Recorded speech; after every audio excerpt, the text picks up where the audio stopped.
सभी माताओं और बहनों को राम राम। आपका स्वागत है हमारे चैनल उपवास व्रत कहानियाँ। आज हम आपके लिए लेकर आए हैं वैभव लक्ष्मी व्रत की कथा। एक बहुत बड़ा शहर था। इस शहर में लाखों लोग रहते थे।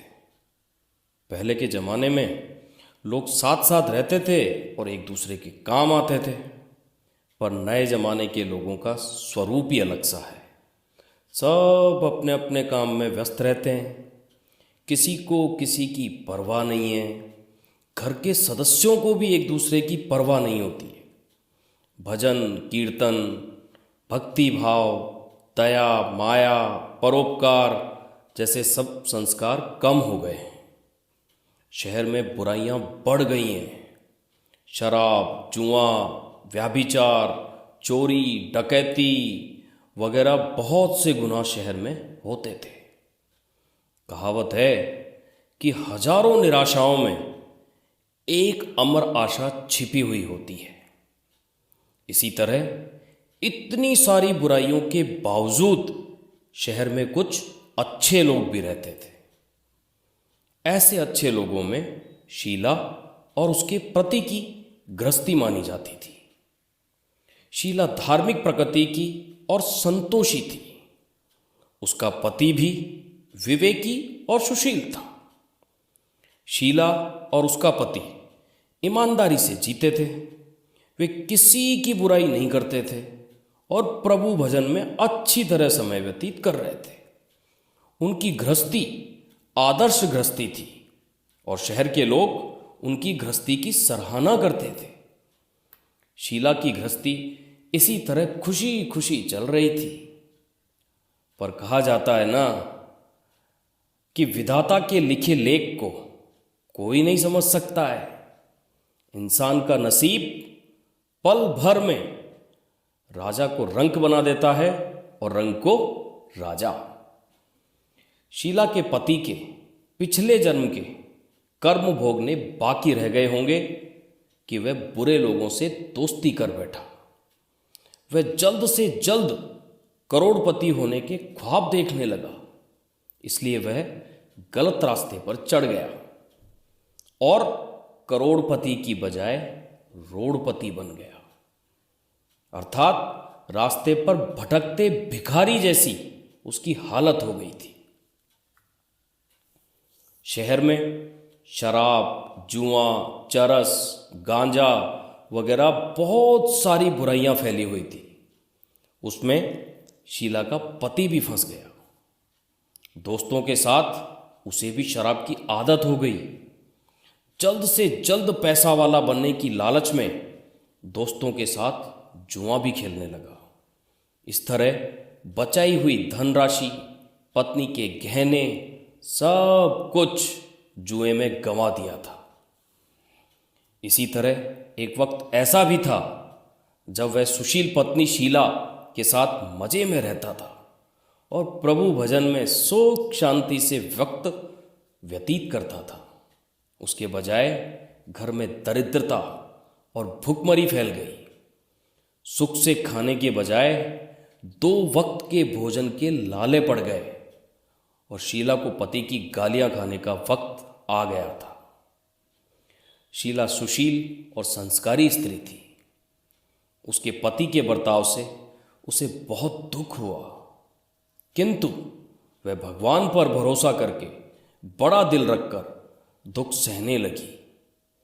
कहा जाता है कि सुख के पीछे दुख और दुख के पीछे सुख आता ही है। इसलिए दुख के बाद सुख आएगा ही, ऐसी श्रद्धा के साथ शीला प्रभु भक्ति में लीन रहने लगी। इसी तरह शीला असहाय दुख सहते सहते प्रभु भक्ति में वक्त बिताने लगी। अचानक एक दिन दोपहर को उनके द्वार पर किसी ने दस्तक दी। शीला सोच में पड़ गई कि मुझ जैसे गरीब के घर इस वक्त कौन आया होगा। फिर भी द्वार पर आए हुए अतिथि का आदर करना चाहिए, ऐसा आर्य धर्म के संस्कार वाली शीला ने खड़े होकर द्वार खोला। देखा तो सामने एक वृद्ध खड़ी थी। वे बड़ी उम्र की लगती थी, किंतु उनके चेहरे पर अलौकिक तेज निखर रहा था। उनकी आंखों में से माने अमृत बह रहा था। उनका भव्य चेहरा करुणा और प्यार से छलकता था। उनको देखते ही शीला के मन में अपार शांति छा गई। वैसे शीला इस वृद्धा को पहचानती न थी, फिर भी उनको देखकर शीला के रोम रोम में आनंद छा गया। शीला वृद्धा को आदर के साथ घर में ले आई। घर में बिछाने के लिए कुछ भी नहीं था, अतः शीला ने एक फटी हुई चद्दर पर उनको बिठाया। वृद्धा ने कहा, क्यों शीला, मुझे पहचाना नहीं? शीला ने संकोच कर कहा, मां, आपको देखते ही बहुत खुशी हो रही है, बहुत शांति हो रही है। ऐसा लगता है कि मैं बहुत दिनों से जिसे ढूंढ रही थी वे आप ही हैं, पर मैं आपको पहचान नहीं पा रही हूं। वृद्धा ने हंसकर कहा, क्यों, भूल गई?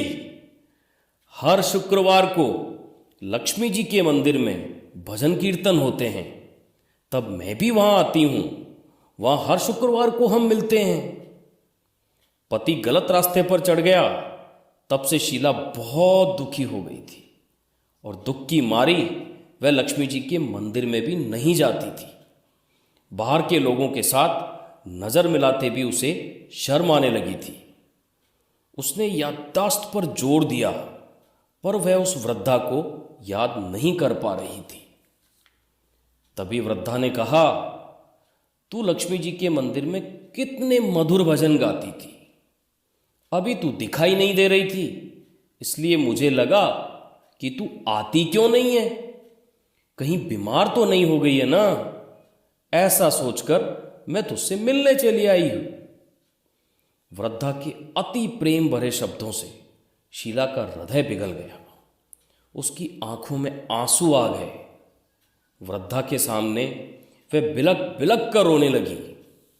यह देखकर वृद्धा शीला के नजदीक सरकी और उसकी सिसकती पीठ पर प्यार भरा हाथ फेरकर सांत्वना देने लगी। वृद्धा ने कहा, बेटी, सुख और दुख तो धूप और छांव जैसे होते हैं। सुख के पीछे दुख आता है तो दुख के पीछे सुख भी आता है।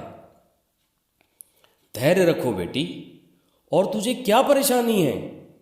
तेरे दुख की बात मुझे सुना, तेरा मन भी हल्का हो जाएगा और तेरे दुख का कोई उपाय भी मिल जाएगा। वृद्धा की बात सुनकर शीला के मन को शांति मिली। उसने वृद्धा को कहा, मां, मेरी गृहस्थी में भरपूर सुख और खुशियां थी। मेरे पति भी सुशील थे। भगवान की कृपा से पैसे की बात में भी हमें संतोष था। हम शांति से गृहस्थी चलाते, ईश्वर भक्ति में अपना वक्त व्यतीत करते थे। यकायक हमारा भाग्य हमसे रूठ गया। मेरे पति की दोस्ती बुरे लोगों से हो गई।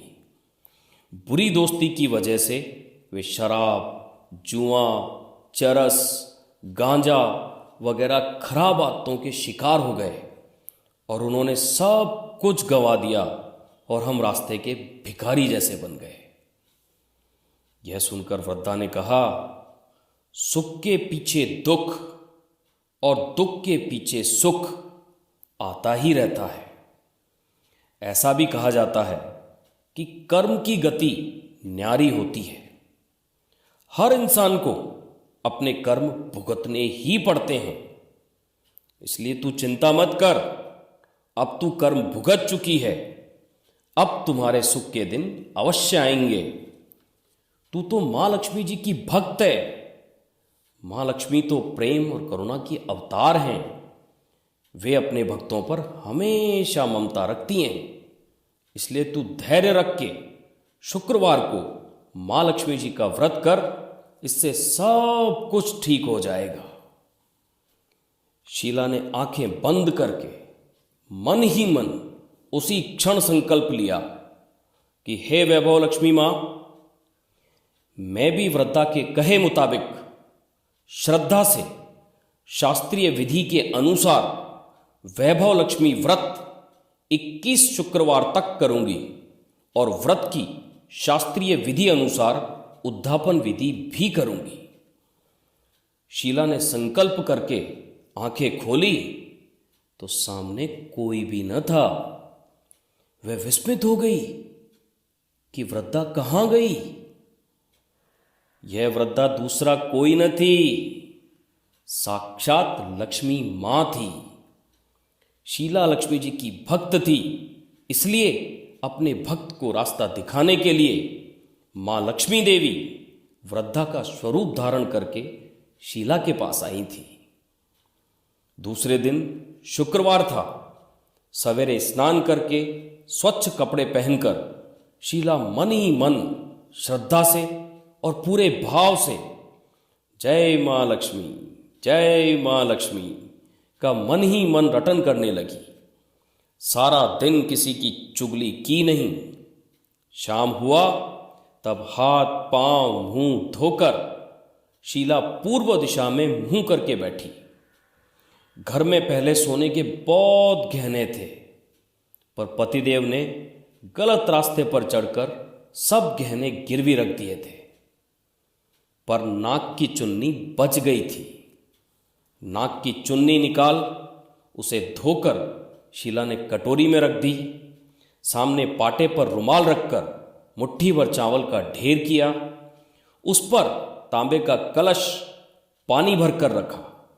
उसके ऊपर चुन्नी वाली कटोरी रखी।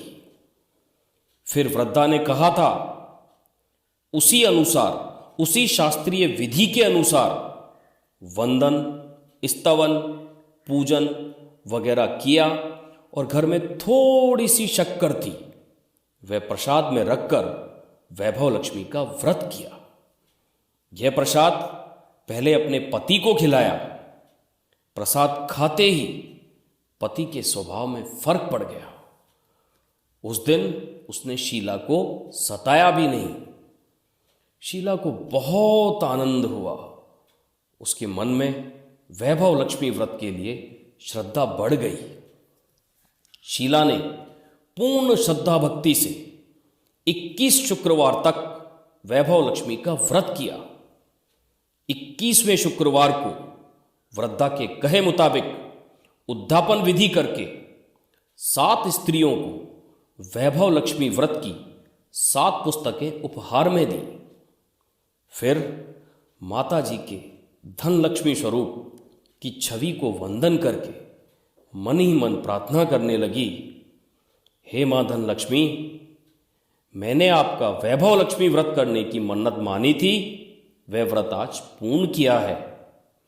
हे मां, मेरी हर विपत्ति दूर करो, हमारा सबका कल्याण करो। जिसे संतान न हो उसे संतान देना, सौभाग्यवती स्त्रियों का सौभाग्य अखंड रखना, कुंवारी लड़कियों को मन भावन पति देना। आपका यह चमत्कारी वैभव लक्ष्मी व्रत करे, उनकी सब विपत्ति दूर करना, सबको सुखी रखना। हे मां, आपकी महिमा अपार है। ऐसा बोलकर लक्ष्मी जी के धन लक्ष्मी स्वरूप की छवि को प्रणाम किया। इस तरह शास्त्रीय विधि पूर्वक शीला ने श्रद्धा से व्रत किया और तुरंत ही उसे फल मिला। उसका पति गलत रास्ते पर चला गया था, वह आदमी अच्छा हो गया और कड़ी मेहनत करके व्यवसाय करने लगा। मां लक्ष्मी जी के वैभव लक्ष्मी व्रत के प्रभाव से उसको ज्यादा मुनाफा होने लगा। उसने तुरंत शीला के गिरवी रखे गहने छुड़ा लिए। घर में धन की बाढ़ सी आ गई। घर में पहले जैसी सुख और शांति छा गई। वैभव लक्ष्मी व्रत का प्रभाव देखकर मोहल्ले की दूसरी स्त्रियां भी शास्त्रीय विधि पूर्वक वैभव लक्ष्मी व्रत करने लगी। हे मां धन लक्ष्मी, आप जैसे शीला पर प्रसन्न हुई, उसी तरह आपका व्रत करने वाले सब पर प्रसन्न होना, सबको सुख शांति देना। जय धनलक्ष्मी माँ।